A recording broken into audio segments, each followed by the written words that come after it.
Hang on.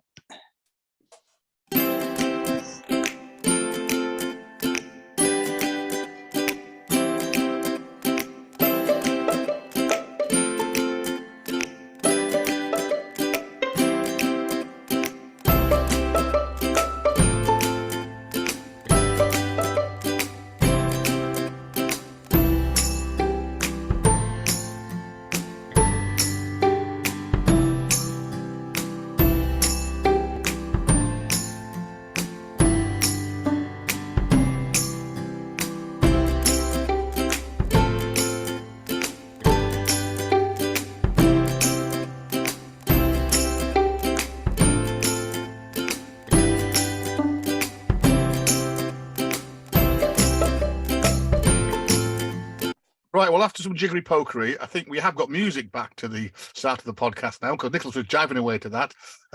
Although I did quite like actually editing last time. We normally don't do any edit on this; it's just done live. But last couple one, because we couldn't find any music, I lost the music somehow.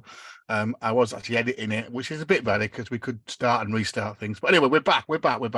So as I said on the tweet tonight, it's been really hard trying to find a night when we're all together, which has been quite hard, so we might cover that. And it seems quite a long time to we put this episode together, but we've finally done it. So the three of us are all sat in front of various screens. Bruce up in York, Nick up in Malton, Norton. And freezing up here, freezing in York. It's quite warm in Staffordshire still. I've just been in Whitby for a few days where the weather wasn't particularly great. So the plan today on episode 46, which is, blimey, 46, is, as promised, we're going to start on our hometown crawl. And we're going to do it in 2 hours, because I've worked out that I think there are 11 functioning pubs, shall we call them, that you could do a really good crawl in. There are a few other places as well that you get drink in Malton, so we'll mention those as well. So rather than do it and try and rush it all through one night, we're going to do it in 2 halves. So this evening, we're going to start on the first 6 of the current pubs in Malton. And then the next episode we'll do, and then Nick's off to Spain, the Balearics next week. So it'll be probably a week or so before we record the next episode. We'll pick up the second half as well. And then we still need to an episode, I think, chaps, on kind of all the other bits we tell you about doing. We are going to cover all old Malton today. So we've done Norton, and we've got at least 3 places to drink in Old Malton. And then also we mentioned about doing some of the villages as well. So by probably the end of June, we'll have given it a good hit and covered most of them. So how are we, gents? It's kind of week. Yeah, well, the sad thing is, Mike, you're saying there's 11 functional pubs in Malton now, but even in our lifetime, we would have had, double that number? Yeah, well, I mean, as we said, episode, there were 50 odd pubs, weren't they, in Malton and Norton? So I put that in the tweet. Yeah, but I'm talking last 30 years when we've been drinking. Yeah. I would think you'd be able to at least double that number.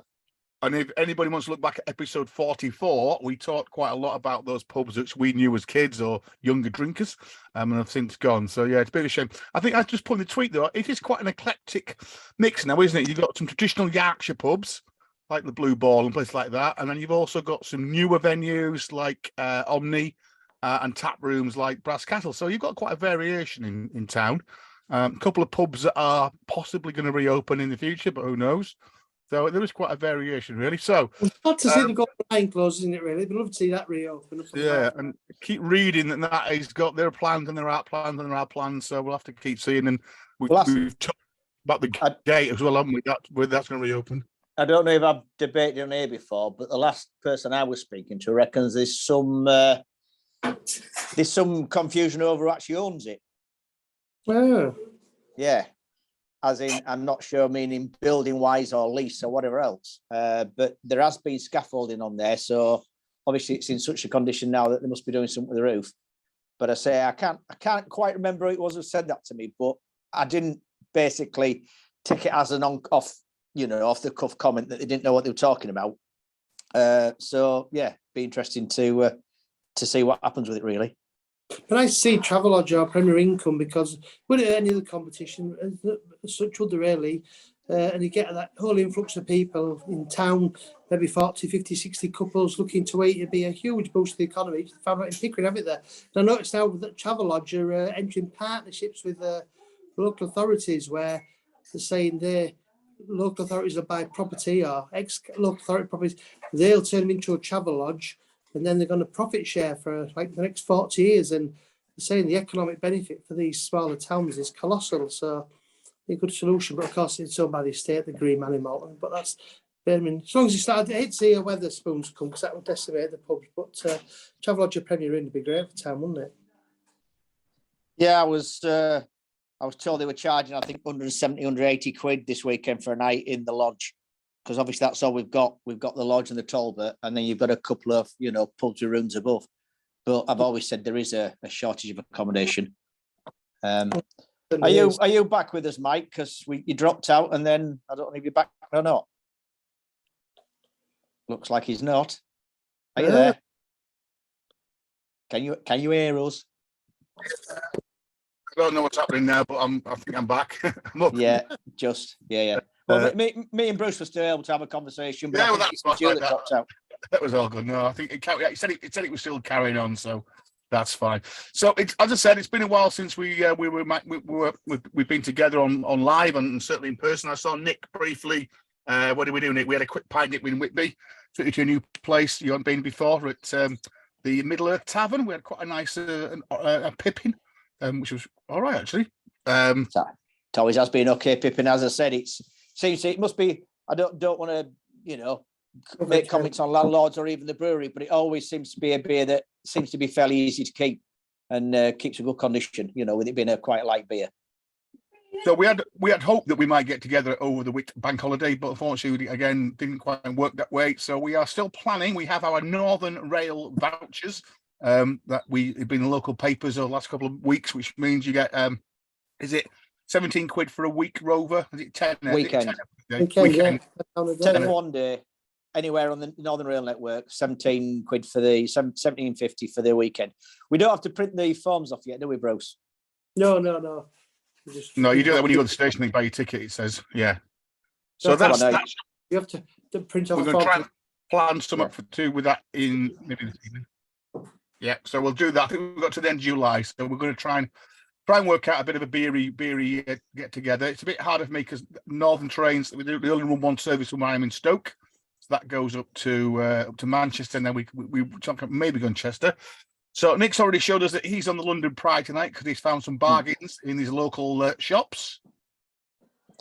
I still prefer the old-fashioned traditional livery.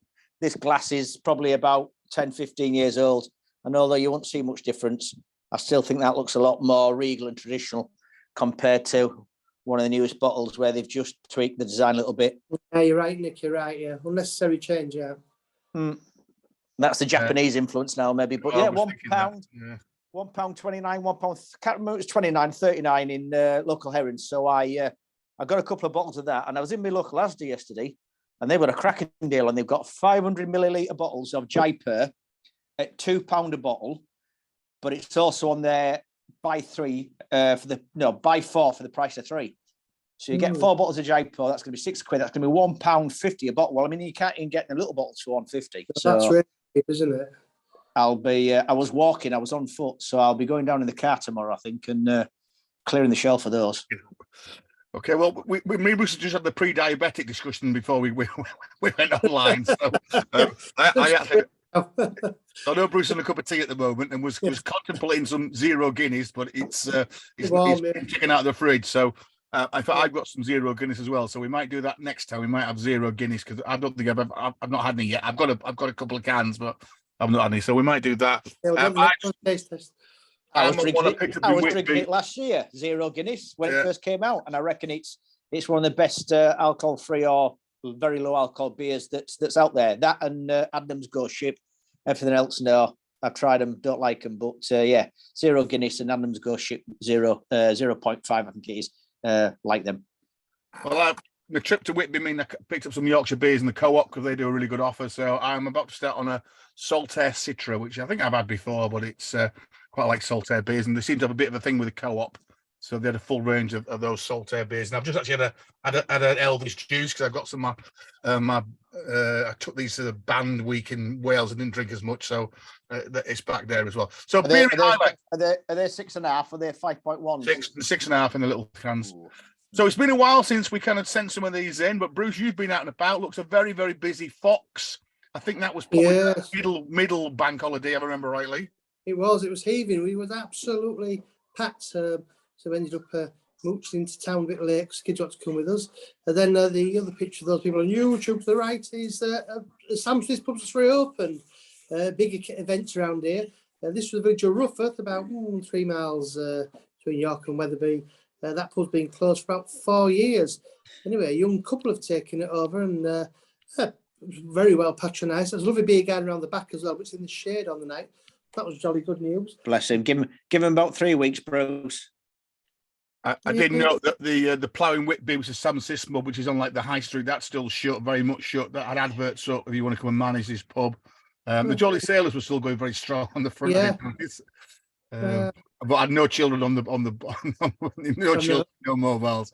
No are the dogs. Fox still doing their outdoor bar when it gets that busy, Bruce? Or do you have to? Right now? Yeah. It's heaving. It's just a position, isn't it? But I've said the last few weeks, I've had some really good beer. Finding the people to be really looking after beer at the minute. I've rarely come across a bad pint. We had some wonderful Roosters beer at the Minster Inn a few days ago. That was fab. And then we were at Harrogate on the weekend. They went to the Gardener's Arms. Probably a very few great pubs that are like unknown gems, really. That Gardener Arms in Bilton, which is like the farthest, the very edge of Harrogate. It's a Sam Smith's pub, so it's absolutely amazing. I think the interior possibly now is in that inventory of historic pub interiors. Can't wait for that night, but they've got a stunning beer garden. I should send you a picture. Then I was in London last Friday, went to the Chelsea Flower Show. Sadly, no beer news report there. Apparently, it was £6 for a bottle of Peroni or Doom Bar. 14. I did see a sign. It's £14 for a Pimm's. I thought £14 for a picture of Pimm's. That's not bad. It was actually £14 10 pence a glass. Now, that is bloody outrageous, isn't it? I mean, but it's only 20%. £14 for a glass of Pimm's. That was insane. Again, we were so long there, but having our tea, went to Hawksmoor, Regent Street. Jay Rainey, to be fair to me, he said it was probably the best pre-evening deal you could get in London. I think he's possibly right. I mean, you go to a big, huge Art Deco dining room in Eyre Street, just off Regent Street, and before 6:30, you get 3 courses for £30. Of course, it includes those lovely Hawksmoor steaks. I had a potted beef with Yorkshire puddings. What beer do they have on, Bruce? Sadly, no beer, unfortunately. Well, move on then. Move on. It's a beer pod. No, Not did, bloody yeah. J-Rainer and bloody food. Talking of beer pods, yeah, interestingly, the Fox is a bit of a kind of a literati of York, because I've mentioned before that I know Adam from Time for a Brew podcast. That's his local, and on the latest camera podcast, they're talking to the Brabber guy, or the Stymie Steve, who's another Yorkite, who's ticking off the good beer guide, and I follow him on Twitter. And again, he was asked about to name his best pub, and his best pub was his local, which is the Fox as well. So it must be something kind of that Holgate Acomb end of York, where all the great pub literati was set. So Nick, you've been working quite hard. So I know you've had a few not as many trips out probably as you normally have. A few walks up to town, and then you come across a very interesting Wetherspoons, where I know you've been back a couple of times actually, where these are unbelievable prices, especially for Titanic and Rudgate. Gutted. I was driving. Yeah, Sunday night, bobbed through there, Driffield. It's actually our nearest one, but it's always nice and steady on. Managed to speak to the manager if he's still there. He knows what he's doing as far as the beer's concerned. And yeah, what a shot. Walked in, and should I say 2 really good beers on. A Rudgate Ruby Mild, which I've got a tasting for, and Titanic. Obviously, Titanic, local to you, Mike, and this was their first one that they ever brewed, I believe, the Titanic Anchor. Yeah. And at 99 pence is a this pint. Is this not anti-competitive in a small town where people are struggling? They can't sell this beer at the price they've got, so they've knocked it down to 99p. So if you're ringing your friends, this is anti-competitive. It's got nothing to do with not being able to sell the beer, Bruce. And once again, the spot would be rammed, and therefore I wouldn't go there. The other pubs in Driffield, for whatever reason, have their local clientele. The Wetherspoons does as well. But was this a one-off, or was this Was this a ploy to show No, one of the one off. market pubs? Never seen beer at 99 pence before in there before. And were they taking vouchers as well? Better than, no, not on that price, but Oh, better than right. tipping it down. Better than tipping it down the drain as well, Bruce. Well, if he's over ordering to knock it at that price, to me, it raises an awful lot of questions about his business ethics, you know. But Anyway, let's move on. Titanic and Rudgate are still getting paid for selling Let's their move on. beer. Right, so it's a while ago now, but on Coronation weekend, the band we were playing in one of our little local parks, where they've named the Penkle band, where we get our kind of name from. Unfortunately, it was a really, if you remember that weekend, it was bloody horrible and wet. And we actually ended up playing on the Monday, and again we got rained off pretty much. We played a bit. We had one of the Lord Lieutenants from Staffordshire with us, so we had to do something. So we played to win an early finish. So that meant that we could actually frequent one or two beers. And so I met up. I had my son with me and brother-in-law, and one or two the band. The band we're going to meet up in our local, which is the Penkle Greyhound. So we got there a bit earlier. So a pub that I'd wanted to go in, or a bar that I wanted to go in, is the Manor Court Ale House. It's been quite a while now. So Penkle is a very ancient medieval village up on the top of the hill in Stoke-on-Trent, and probably was the kind of mother. I know they talk about Burslem being the mother town, but actually, or Sheffield Hopcastle, no, Burslem today, but they couldn't pronounce it. Funny for people from Sheffield, Burslem as Boslem. But Penkle was the medieval village, and kind of where the early kind of people like Spode and people lived up this, and it's still got very much a village feel. It's got a village green, and it's where the kind of band are playing, which we focused. Church in the middle of the green, and trying to buy pubs. So this is quite a new place. This is a newish kind of ale house. It's next to a very ancient pub, which I'll show you again in a minute. But so never been in it, so thought, you know what, going to get in it. So, and I think Nick, I told you both the fantastic glasses. They had Galway Hooker craft brewery glasses, which were fantastic. No, Nick, you found me one on YouTube, on eBay, I think. eBay. So I was one of those where, you know what, if I was in a Wetherspoon, this would go in my pocket. But because this was a little independent local, I said no, took it back. So as you can see, you get a lovely view of the church out there front. Nice. Now they specialise in dancing duck beers. Now I'd mentioned these a week before when we'd been to see the football up in Port Vale in Boslem. We'd had some dancing duck beers, so I'd not really come across them before. And they actually had two on. They had Back, Sack and Quack on cask, and then they had Abduction, which is a little bit stronger, on keg. So I did a bit of research, and interestingly, Dancing Duck Brewery, the brewery is in Derby, but it actually was formed by a lady from Rachel from Wolverhampton, and when she moved to Derby, she couldn't understand why everybody called her Duck when she went to the shop to buy stuff. So that's kind of where the name came from. So the Dancing Duck Brewery, and I've got a feeling that I think in the Silk Mill, which we've mentioned, I think, in some past episodes, as I always tend to go to in Derby, they specialise their beers as well. So, and you know what, I quite enjoy them. They're normally really well priced. So if you see any Dancing Duck beers, then grab them. The Backsack and Quack is mild, and the Abduction is a slightly more full flavoured IPA. So very nice. So next to the ale house is the Greyhound, and the Greyhound is a 16th century old manor house, which is, I think it's been a pub for quite a while now. It's got a lot of heritage in it. It's got a fantastic little snug room.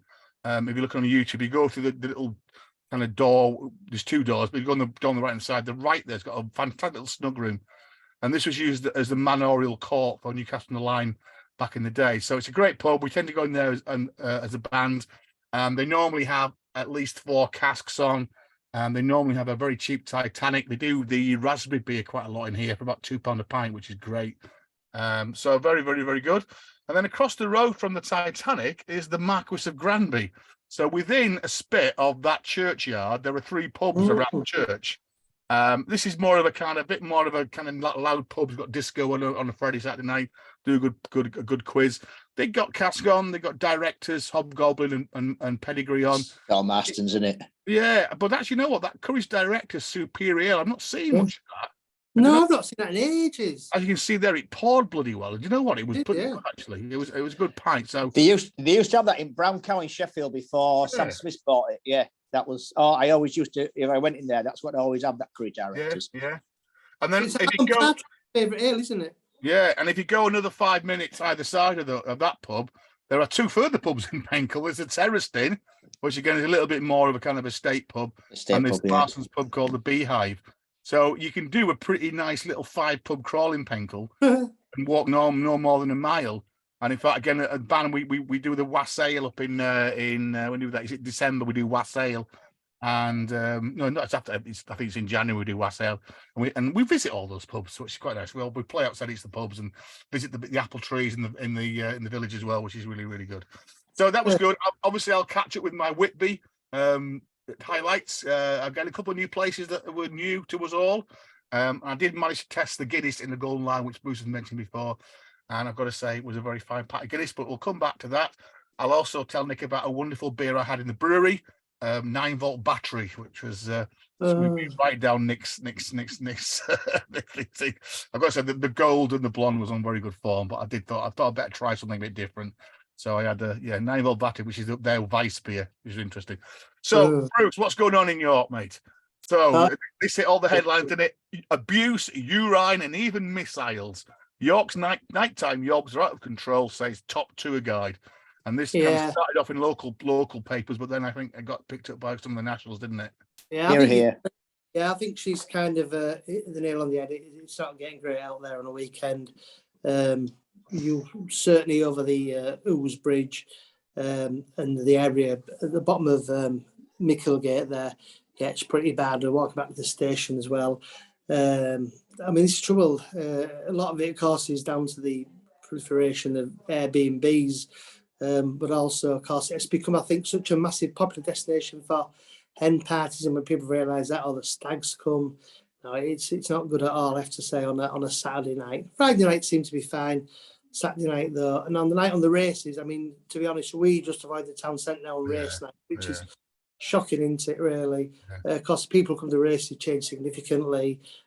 These people aren't really interested in horse racing. It's just an excuse to come and get bothered all day. And a lot of the blame, I think, especially on race days, has to lay the race course. The race course is certainly serving drink to people who are drunk, as indeed are the pubs on a weekend. There's clearly people being let in by the bouncers who are drunk too much. They're drinking them. Exactly, Bruce. Yeah, Bruce, as you know, I'm a licensee, Bruce, and it is illegal to serve somebody who is already drunk.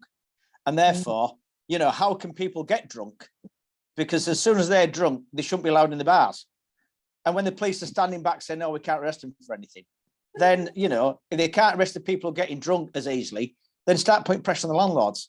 And I know it's very difficult, you know, of me saying that, but yeah, a lot of the bars in York are making a hell of a lot of money out of it.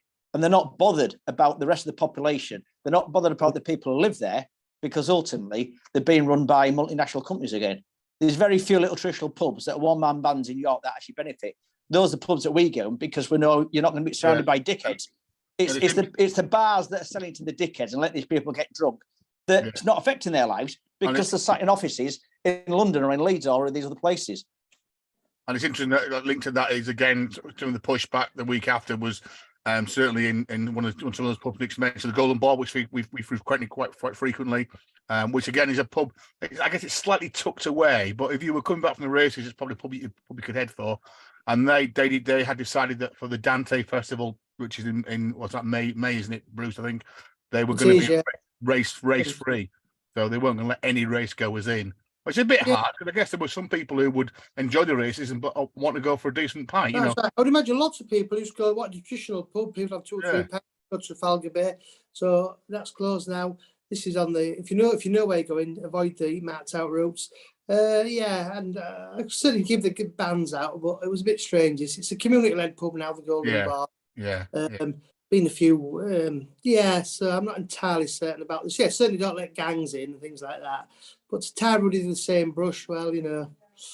That's how that goes. Now, Bruce, you mentioned. We move on because we've had enough ranting already. We're halfway through. We haven't got any more Malton yet.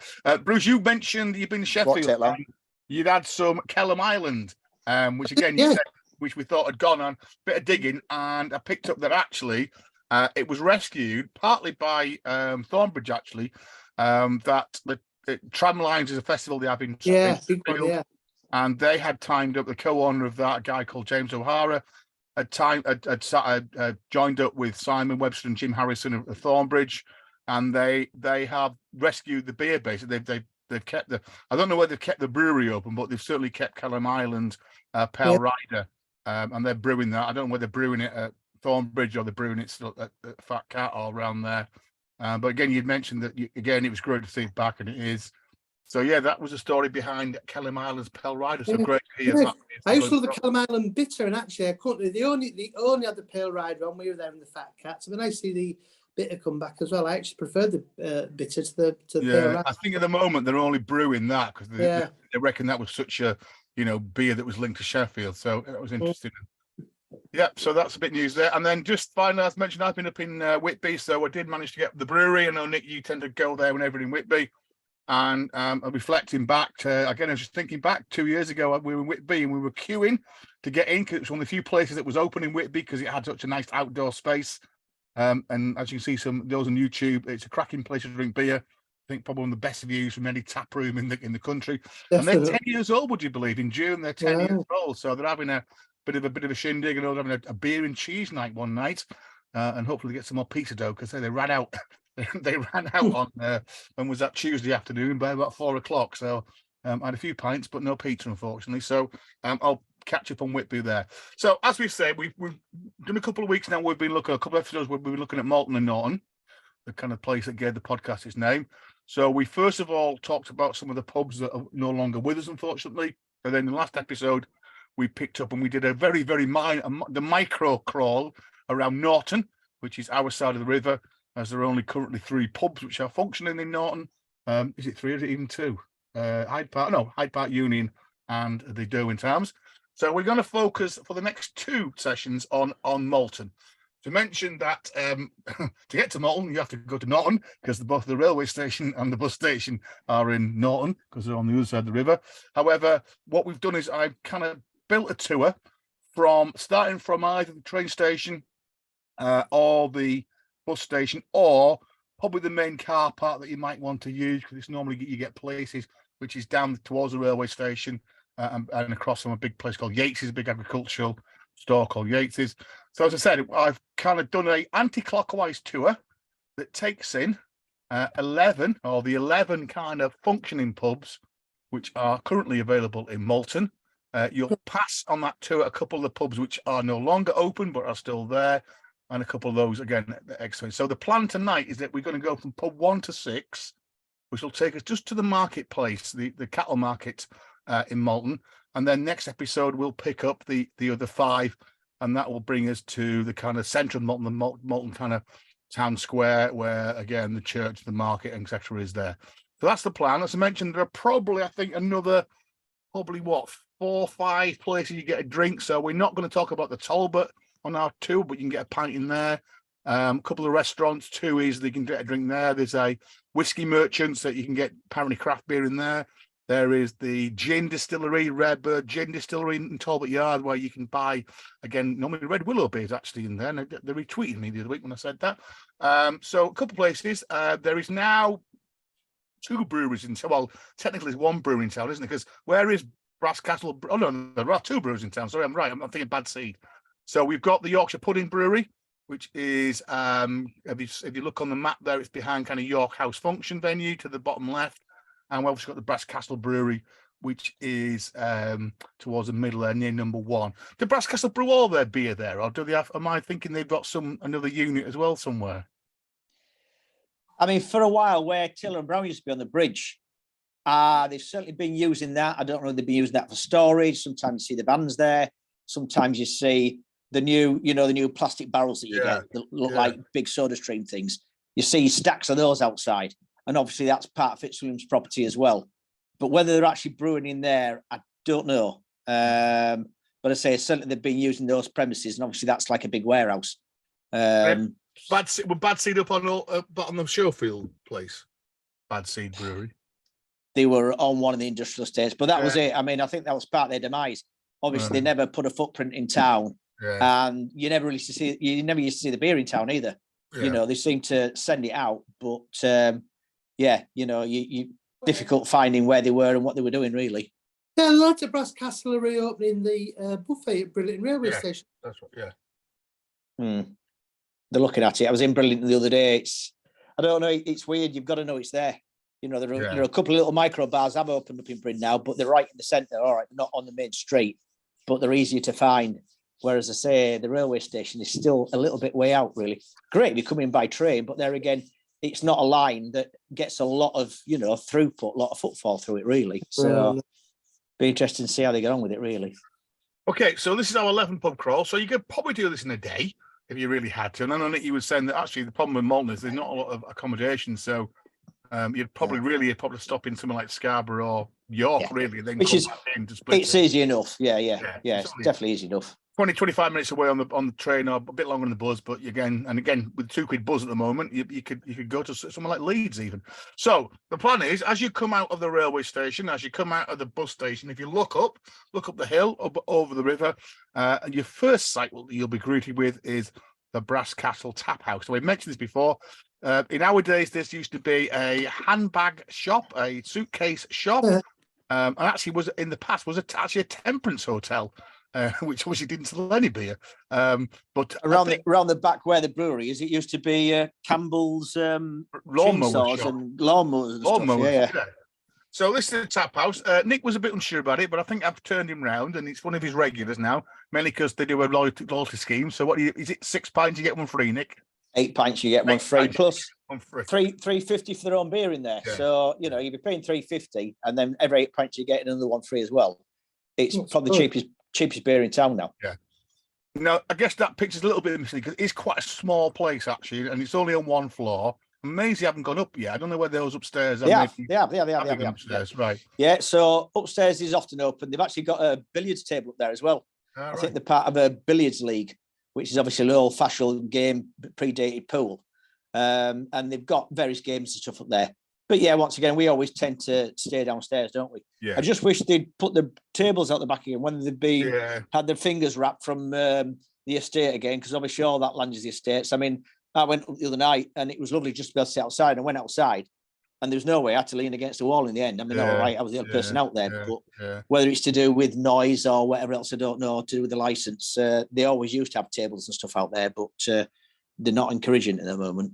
So as I say, it's a fairly basic tap house. It's kind of, I don't know, it's typical 21st century tap house, and it's all, as you can see from the window there, it's all pallets and industrial piping and stuff, and a fairly scaffolding boards and boards. Yeah, as I've said on the thing there, you've just watched their closing times, because although they're better than they were, they do shut quite early.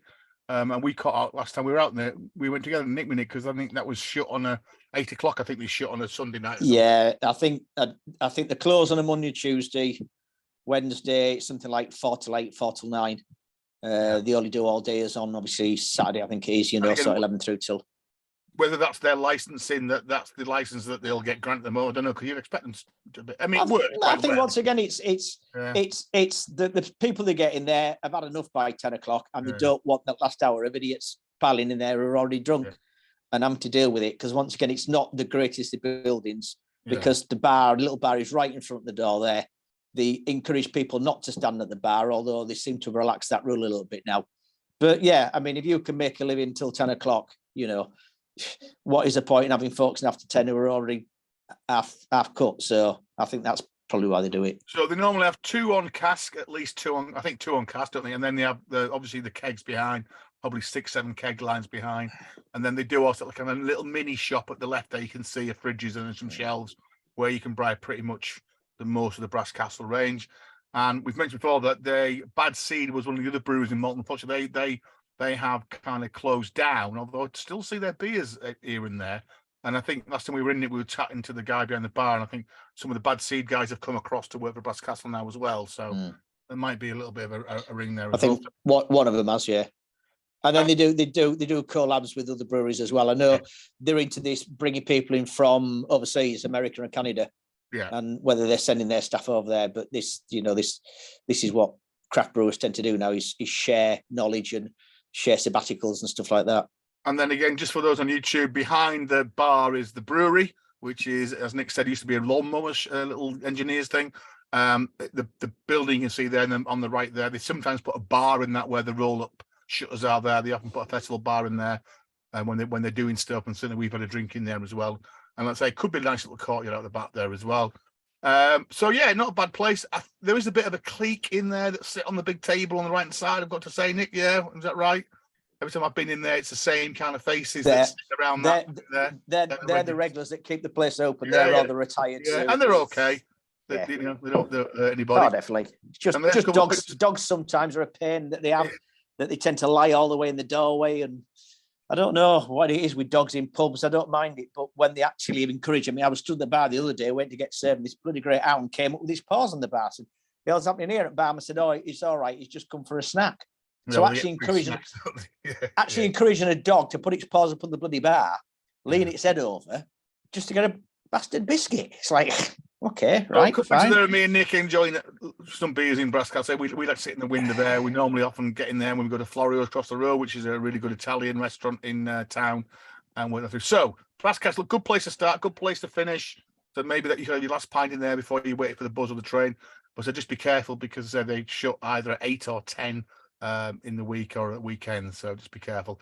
We mentioned this pub a few times already, actually. So across the road, slightly from the Brass Castle, is one of the more traditional pubs in Malton, and that is the New Globe. And as we mentioned, this is one of our first drinking halts. So in episode 44, we spoke with roasted glasses about being in this particular pub. And the nice feature over the bar used to be that two-thing toilet seat there. Yeah. We'd chuck it in bucket or something, which had an interesting feature in the pub. But we talked about Barry being one of the legendary landlords when we were younger. And it's still going strong. It's okay. Maybe not a kind of camera type drinky boozer, because it's got carpets and fruit machines and darts and things, and slightly rougher clientele. But normally have at least a couple of cask beers on. It's a community pub in town now. Yeah.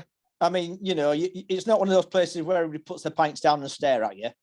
And people in town tend to be friendly. Yeah. It's always a place to go for the disco and the karaoke. They seem to be flogging a disco and karaoke when there's only maybe half a dozen people in there. But I say it's a community pub now.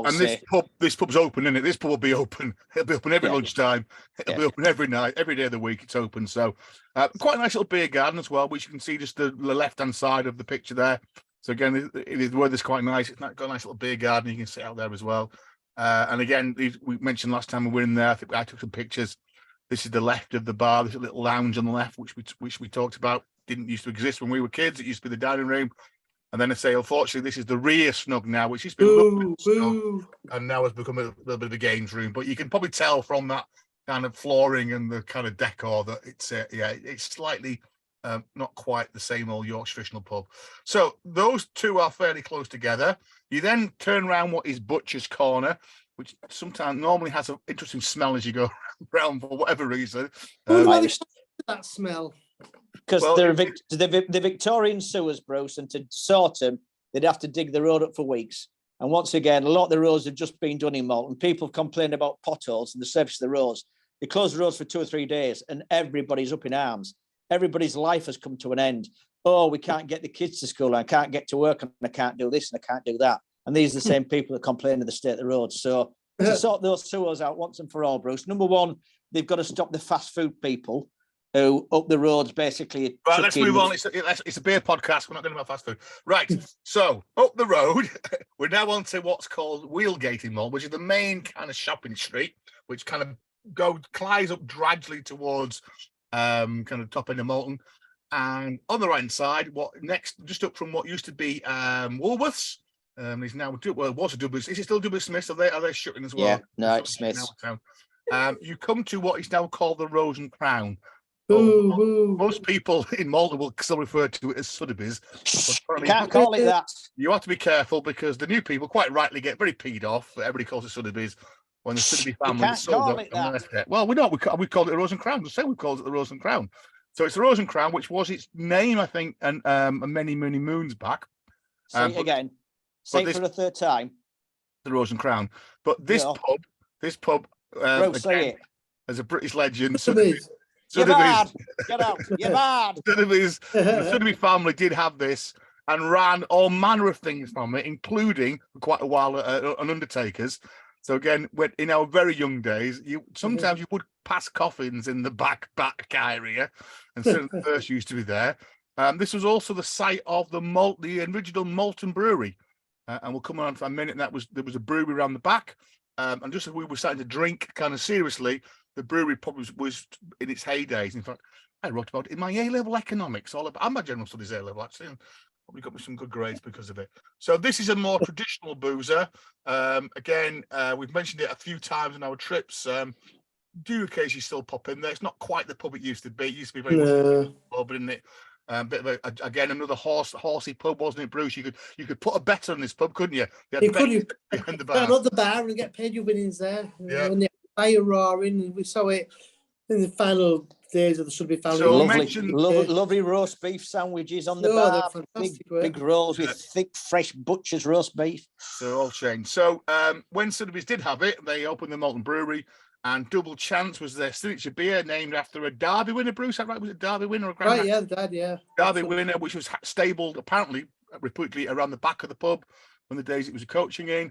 Again, and that was our first probably proper beer that we were drinking, and was one of those very early, I wouldn't say craft beers, but it was, wasn't it? It was a small micro brew chucking out decent ale. Old Bob was their kind of heavy, was it a stout or was it more of a kind of a strong ale? Porter. Ale. Yeah, strong ale porter. Yeah. And I know, Nick, you had Tunnel Buster, which was that Odd Bob in bottles? It was Odd Bob, yeah. Yeah, for Eden Camp themed. So the brewery, did really, really well. And then for lots of maybe other reasons, didn't do quite so well. I think a few fallings out with people and people left, and it never quite was the same, was it? Since Chip Taps and Cropton to bed and Hamburton Brewery, didn't and then Brown Cow were brewing it for a while, weren't they? And it was never quite the same.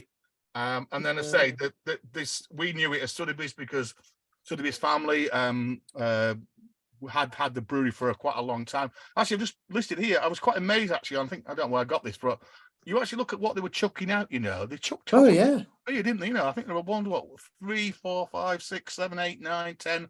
11, 12, 13, 14, 15. I mean, there was lavender beer, there was a ginger beer, wasn't there? I mean, Double Chance, Golden Chance were the beers of mine. I quite like Golden Chance. It was quite a nice beer, actually. Old Bob was okay. Last Chance, I know we that was brewed at Hambledon. So they did chuck out quite a few beers. But after 140 years of history, the Sudbury family and Neil, who was the son of the kind of one of the, he was third generation, wouldn't be, I think, Neil, wasn't he? Yeah. Third generation, they sold up and moved on, and therefore and the pub was in the doldrums a little bit, and then I say a new couple took it over fairly recently and renamed it Rose and Crown, and it's a fairly decent pub, and they normally have at least 2 or 3 casks on. I think they specialised, don't they, Nick? Great news, and Nick, we always seem to be on when we're going in there. I would say that when you used to walk in the good old days, you would be probably hit with probably about 5 or 6 cask lines in front of you. It would, yeah. There was always a couple of guest beers on, despite most of the regulars drinking John Smith Smooth. Even though there was all this wonderful Yorkshire beer on, they all drank John Smith Smooth. Neil in the bar drinking John Smith Smooth. Yeah, Neil, he was into his beer, so he would get quite some really good guest beers. I mean, wasn't it? It was where. Again, it was one of those pubs ahead of its time. There was always 1 or 2 guest beers on. Even in the 90s, there was 2 guest beers on, and then their range. They opened a bottle shop as well next door. Again, that was good because he managed to get Sam Smith's beers in there as well, so that was a good place to go and buy Sam Smith's bottle beers. Nice little courtyard in the middle bit, and then out the back there is kind of what they call the festival bar, which again is an area that there was music and stuff as well. So still worth popping in there. I say they normally have at least 2 cask beers on. And often it'll be a great newsome. A little bit further up the road, and one probably now which is more regular, although it probably wasn't back in the day, was it? It's probably become more of a regular for us. It's across Keys, Nick. You were regular in here. You probably always, whenever you go Malton, you'd probably pop in here, wouldn't you? I go in, but I seriously fear for its survival. Every time I go in, it's the quietest place I go in. And it's a shame, but it's such a big pub. And once again, the overheads of keeping it up and running. It's one of the oldest buildings in town. It's got an ancient crypt in the bottom of it. And, just dealing with the day-to-day problems of an old building. I mean, when did I ever last walk out? Everyone else is ticking over nicely. I walked in there and there was literally 3 people in there. Yeah. And that was an early evening. I think there's a guy who's got a pub in Beverley now. But as I say, I do feel sorry because he's taken it on. And yet I just can't see I can't see it's making a living for him, to be It's a honest with shame you. because they always have landlord on pretty much permanent, and they also have Abbeydale. Yeah. Which one do they have on? Dissolution. Dissolution, which is always a really good pint in there. As Nick mentioned, it's a medieval building. The hotel is built on a beautiful Gothic crypt from the 12th century. There's always a myth in Malton that there's a tunnel that runs here across the priory in Old Malton.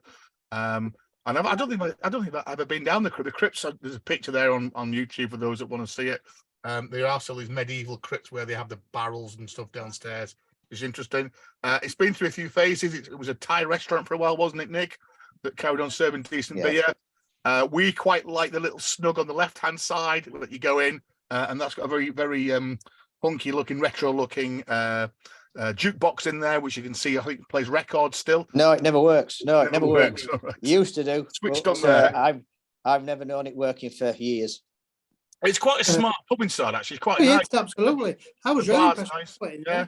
And the sitting area is nice, and there's a little bar, beer garden, little beer kind of terrace at the back there. So definitely worth calling in. It's on the main street. Yeah, definitely. 2 good beers on there. A little bit further up, again, another pub which possibly again is kind of hanging on by a thread is the Blue Ball. In fact, it was shut for a while. Reopened. In fact, again, unfortunately, last time we were in Malton, Nick, we couldn't get in. We just got there too late because they have early closing hours as well. I think I mentioned that what pub claims it's got both landlord and Tetleys on permanently, but I did notice that they had a Brass Castle Blue Ball beer on there. Looked very similar to the Blue Bell Brass Castle beer that they have in York as well. There we go. So this is, I think, in what we call a labyrinth of the pub, which it is really. This was a pub that I drank in a hell of a lot because it was a rugby club pub. So on a Saturday night, that's kind of where we had up. It's got some great little bars. Unique, I guess that serving bar is unique, isn't it? Yeah, definitely. It's probably about 4 foot square to serve 4 or 5 rooms. I bet it's a crap place to work. Although probably not, because you just whiz round and everything was round you. You've got like 4 different serving hatches. Again, our choice would be the little room on the picture on the left. That is to it's kind of the front of the bar. It's kind of the right hand side as you walk down the corridor. This side, that nice little snug seats about probably 6-7 people, and the back bar as well. Now the pub itself didn't get on the pictures, but the ex-landlady and landlord, who were quite legendary, weren't they? They actually featured one of Ramsey's, Gordon Ramsay. It moved to it's got Cumbria now. Is that what it is? Cumbria. Yeah. And the Fenwick Arms, that's it. And it was a famous one where Gordon Ramsay ends up throwing out all the plates because the landlord was still into all these fancy food and did a bit the Yorkshire pudding gravy thing as well. So that's there as well. And the other picture on there as well. Nick, do you remember who that was? Is that Barty? Barty. So yeah, Give us a roar, Barty. Another legend was a guy who was very much linked to the rugby club, and you'd find him here every night in the Blue Ball in that back little bar, leaning on the bar, drinking his God knows how many pints. Not leaning. He was kind of Malton's Jeffrey Bernard, wasn't he? Really, he was constantly pissed.